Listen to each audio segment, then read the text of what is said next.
ಮೇಲೆ ಇಲ್ಲಿ ಉರ್ದುದಲ್ಲಿದೆ, ಇಲ್ಲಿ ವಿನಾಯಕ ಅಂತಿದೆ. ತೆಗಿ ಒಂದು ನಿಮಿಷ. ಇದು ಬೆಳಿಗ್ಗೆ ಎಷ್ಟು ಹಸು ಇದೆ ಅದು ಸ್ವಾಮಿ? ಒಂದಂದ್ರೆ ಅಲ್ಲಿ ಎಷ್ಟು ತಲೆಗಳಿದೆ ಅಲ್ಲಿ? ಎಲ್ಲಿ ತಗೊಂಡು ಹೋಗ್ತಿರೋದು?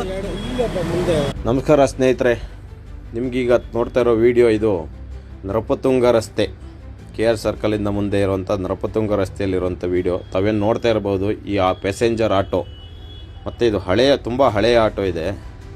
ಈ ಆಟೋದಲ್ಲಿ ಅಕ್ರಮವಾಗಿ ಗೋಮಾಂಸವನ್ನು ಸಾಗಾಟ ಮಾಡ್ತಾಯಿದ್ದಾರೆ. ನೀವು ನೋಡ್ತಾ ಇರ್ಬೋದು, ಸಮಯ ಬೆಳಗ್ಗೆ 10:35 ಆಗಿದೆ. 10:35 ಬೆಂಗಳೂರಿನ ಟ್ರಾಫಿಕ್ ಹೇಗೆ ಇರಬಹುದು ಅಂತೇಳಿ ನೀವು ಊಹಿಸ್ಕೊಳ್ಬೋದು. ಅದು KR ಸರ್ಕಲ್, ವಿಧಾನಸೌಧದಿಂದ KR ಸರ್ಕಲ್ ಮುಖಾಂತರ ಮಾರ್ಕೆಟ್ಗೆ ಹೋಗೋದಂಥ ರಸ್ತೆಯಲ್ಲಿ ಈ ಆಟೋ ಶಿವಾಜಿನಗರದಿಂದ 3 ಹಸುಗಳನ್ನು ಕಟ್ ಮಾಡಿಕೊಂಡು ಮಾಂಸ ಮಾಡಿ ಈ ರೀತಿಯಾಗಿ ಓಪನ್ ಆಗಿ ಹಗಲಿನಲ್ಲಿ, ಅದು ಬೆಳಗ್ಗೆ 10:30 ಬೆಂಗಳೂರಿನಲ್ಲಿ ಹೆವಿ ಟ್ರಾಫಿಕ್ ಇರುವಂಥ ಟೈಮ್ ನೀವು ನೋಡ್ತಾ ಇರ್ಬೋದು ಯಾವ ಥರ ಟ್ರಾಫಿಕ್ ಇದೆ ಅಂತೇಳಿ. ಆ ಟ್ರಾಫಿಕಲ್ಲಿ 10:30 ಸಮಯದಲ್ಲಿ 3 ಹಸುಗಳನ್ನು ಕಟ್ ಮಾಡ್ಕೊಂಡು ಬಂದು ಮಾಂಸ ಮಾಡಿ KR ಮಾರ್ಕೆಟ್ ಕಡೆಗೆ ಸಾಗಾಟ ಮಾಡ್ತಾಯಿದ್ದಾರೆ, ಅದು ಹಗಲಲ್ಲಿ. ಅಂದರೆ ಇದು ಏನು ಹೇಳಕ್ಕೆ ಹೊರಟಿದ್ದಾರೆ ಅಂದರೆ, ಇವರು ನಮಗೆ ಯಾವುದೇ ಕಾನೂನಿನ ಭಯ ಇಲ್ಲ, ಕರ್ನಾಟಕದಲ್ಲಿ ಸಂಪೂರ್ಣವಾದ ಗೋಹತ್ಯೆ ನಿಷೇಧ ಕಾನೂನು ಜಾರಿಯಲ್ಲಿದ್ದರೂ ಕೂಡ ನಮಗೆ ಯಾವುದೇ ರೀತಿಯ ಕಾನೂನಿನ ಭಯವಿಲ್ಲ, ಕಾನೂನಿಗೆ ನಾವು ಬೆಲೆ ಕೊಡಲ್ಲ ಅಂತೇಳಿ ಇವರು ಓಪನ್ ಆಗಿ ಗೋಮಾಂಸವನ್ನು ಸರಬರಾಜು ಮಾಡ್ತಾಯಿದ್ದಾರೆ. ಅದೂ ಕೂಡ ಅವರು ಹೋಗ್ತಾ ಇರೋ ರಸ್ತೆ ಯಾವುದು ಅಂತ ಹೇಳಿದ್ರೆ, ಬೆಂಗಳೂರಲ್ಲಿ ಅತಿ ಹೆಚ್ಚು ಸುರಕ್ಷಿತವಾಗಿರೋದು ಹಾಗೂ ಅತಿ ಹೆಚ್ಚು ಪೊಲೀಸರು ಇರುವಂಥ ರಸ್ತೆ ಅದು.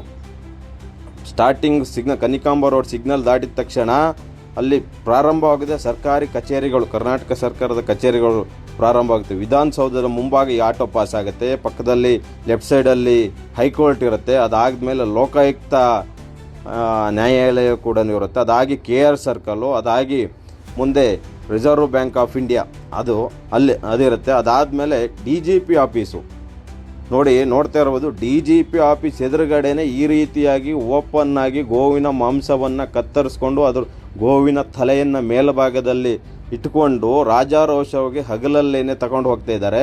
ಅಲ್ಲಿಂದ ಇಲ್ಲಿ ಗಂಟ ಬರೋ ಗಂಟ 7ರಿಂದ 8 ಸಿಗ್ನಲ್ ಇದ್ದಾವೆ. 7ರಿಂದ 8 ಸಿಗ್ನಲ್ ಇದ್ದಾರೆ. ಎಲ್ಲ ಸಿಗ್ನಲ್ಲಲ್ಲೂ ಕೂಡ ಟ್ರಾಫಿಕ್ ಪೊಲೀಸರು ಇರ್ತಾರೆ. ಈ ರೀತಿಯಾಗಿರುವಂಥ ಒಂದು ಬ್ಲಾಕ್ ಕಲರ್ ಆಟೋದಲ್ಲಿ, ಬೆಂಗಳೂರಲ್ಲಿ ಇವಾಗ ಇರೋದು green colour auto, black colour ಆಟೋದಲ್ಲಿ ಹಗಲಲ್ಲೇ ಸಾಕ್ತಾಯಿದ್ರು ಕೂಡ ಪೊಲೀಸರು ಇವ್ರನ್ನ ತಡೀತಾ ಇಲ್ಲ, ಹಿಡಿತಾ ಇಲ್ಲ. ಅಂದರೆ ಇವರಿಗೆ ಕಾನೂನಿನ ಭಯವಿಲ್ಲ, ನಮ್ಮನ್ನು ಯಾರೂ ಏನೂ ಮಾಡ್ತಾಯಿಲ್ಲ. ಇಲ್ಲ ಅಂದರೆ ಇವರೆಲ್ಲರಿಗೂ ಬೆಂಬಲ ಇರಬೇಕು, ಸರ್ಕಾರದ ಬೆಂಬಲ ಇರಬೇಕು. ಇವರಿಗೆ ಗೋವನ್ನು ಹತ್ಯೆ ಮಾಡುವಂಥ ಇವರಿಗೆ ಸರ್ಕಾರದ ಬೆಂಬಲ ಇರಬೇಕು. ಅದಕ್ಕೇನೆ ಇವರು ವಿಧಾನಸೌಧ ಮುಂಭಾಗದಲ್ಲೇ ಹಗಲಲ್ಲೇ ರಾಜಾರೋಷವಾಗಿ ತಗೊಂಡು ಹೋಗ್ತಾ ಇದ್ದಾರೆ. ಪೊಲೀಸ್ ಮಹಾನಿರ್ದೇಶಕರ ಕಚೇರಿ DGP ಆಫೀಸ್ ಎದುರುಗಡೆನೇ ರಾಜಾರೋಷವಾಗಿ ತಗೊಂಡು ಹೋಗ್ತಾ ಇದ್ದಾರೆ. ಅಂದರೆ ಇವರಿಗೆ ಪೊಲೀಸರ ಬೆಂಬಲ, ಸರ್ಕಾರದ ಬೆಂಬಲ ಇರಬೇಕು. ದಯವಿಟ್ಟು ಸರ್ಕಾರ, ಪೊಲೀಸರು ಇವ್ರ ಮೇಲೆ ತಕ್ಷಣ ಕ್ರಮವನ್ನು ಕೈಗೊಳ್ಳಬೇಕು. ಈಗಾಗಲೇ ಹಲಸೂರು ಗೇಟ್ ಪೊಲೀಸರು ಸ್ಥಳಕ್ಕೆ ಬಂದಿದ್ದಾರೆ. ಈಗಾಗಲೇ ಸ್ಥಳಕ್ಕೆ ಹಲಸೂರು ಗೇಟ್ ಪೊಲೀಸ್ ಠಾಣೆಯ ಪೊಲೀಸರು ಬಂದಿದ್ದಾರೆ. 112ಗೆ ಕರೆ ಮಾಡಿದ್ವಿ, ಅವರು ಕೂಡ ಬಂದಿದ್ದಾರೆ. ನಾನು ಏನು ಹೇಳ್ತಾ ಇದ್ದೀನಿ ಅಂದರೆ, ಕರ್ನಾಟಕದಲ್ಲಿ ಸಂಪೂರ್ಣ ಗೋಹತ್ಯೆ ನಿಷೇಧ ಇದ್ದರೂ ಕೂಡ ಈ ಗೋಹಂತಕರು ಇವರು ಯಾರಿಗೆ ಚಾಲೆಂಜ್ ಆಗ್ತಾ ಇದ್ದಾರೆ ಅನ್ನೋದು ಗೊತ್ತಿಲ್ಲ. ಈ ರೀತಿ ರಾತ್ರಿಯಲ್ಲಿ ಸಾಗಾಟ ಮಾಡೋದನ್ನು ನೋಡಿದ್ದೀವಿ ನಾವು. ಆದರೆ ಇವರು ಹಗಲಲ್ಲಿ ಬೆಂಗಳೂರಲ್ಲಿ ಅತಿ ಹೆಚ್ಚು ಟ್ರಾಫಿಕ್ ಇರುವಂಥ ಸಂದರ್ಭದಲ್ಲೂ ಕೂಡ ಯಾವುದೇ ಆ ರೋಡಲ್ಲಿ 7ರಿಂದ 8 ಸಿಗ್ನಲ್ ಬರುತ್ತೆ. ಒಂದೊಂದು 100 ಮೀಟ್ರಿಗೂ ಒಂದೊಂದು ಸಿಗ್ನಲ್ ಇದೆ. ಕನಿಕಾಂಬ ರಸ್ತೆಯಿಂದ KR ಸರ್ಕಲ್ ತನಕ ಕಾರ್ಪೊರೇಷನ್ ಮುಖಾಂತರ ಬರುತ್ತೆ ಈ ಗಾಡಿ. 100 ಮೀಟ್ರಿಗೂ ಒಂದೊಂದು ಸಿಗ್ನಲ್ ಇದೆ. ಆ ಸಿಗ್ನಲಲ್ಲೆಲ್ಲ ಟ್ರಾಫಿಕ್ ಪೊಲೀಸರು ಇರ್ತಾರೆ. ಈ ರೀತಿಯಾದಂಥ ಆಟೋದಲ್ಲಿ ಆಟೋ ಡ್ರೈವರ್ ಪಕ್ಕ ಒಬ್ಬ ಎಕ್ಸ್ಟ್ರಾ ಪ್ಯಾಸೆಂಜರ್ ಕೂತ್ಕೊಂಡು ಹಿಂದುಗಡೆ ತುಂಬ ಲಗೇಜು, ಹಸುವಿನ ಮಾಂಸವನ್ನು ಹಾಕ್ಕೊಂಡು ಬರ್ತಾ ಇರುವ ಗಾಡಿ ಪೊಲೀಸರು ಕಂಡರೂ ಕಾಣ್ದಿದ್ದವ್ರ ಥರ ಇದ್ದಾರಾ ಅಂತೇಳಿ. ಮತ್ತು ಇದು ಹೆವಿ ಸೆಕ್ಯೂರಿಟಿ ಇರೋವಂಥ ಜಾಗ. ಎಲ್ಲ ಸರ್ಕಾರಿ ಕಚೇರಿಗಳು, ವಿಧಾನಸೌಧ, ಹೈಕೋರ್ಟು, ಈ ಥರ ಕಚೇರಿಗಳಿರುವಂಥ ಜಾಗ ಹೆವಿ ಸೆಕ್ಯೂರಿಟಿ ಇರುತ್ತೆ. ಆದರೂ ಕೂಡ ಇವರು ಭಯ ಇಲ್ಲದೆ ಅಲ್ಲಿ ಬರ್ತಾ ಇದ್ದಾರೆ ಅಂತೇಳಿ ನಾಳೆ ಯಾರು ಬೇಕಾದರೂ ಈ ರಸ್ತೆಯಲ್ಲಿ ಓಡಾಡ್ಬೋದಾ? ಈ ರೀತಿಯಾದ ಆಟೋಗಳು, ಹಳೆ ಗಾಡಿಗಳನ್ನು ಉಪಯೋಗಿಸ್ಕೊಂಡು ನಾಳೆ ಯಾರೋ ಒಂದು ತನ್ನ ಬಾಂಬ್ ಕೂಡ ಹಾಕ್ಬೋದು, ಬ್ಲಾಸ್ಟ್ ಮಾಡ್ಬೋದು. ಎಷ್ಟರ ಮಟ್ಟಿಗೆ ಸೆಕ್ಯೂರಿಟಿ ಇದೆ? ಇದು ಕರ್ನಾಟಕ ರಾಜ್ಯ ಪೊಲೀಸರ ವೈಫಲ್ಯ ಅಂತ ಹೇಳ್ಬೋದು.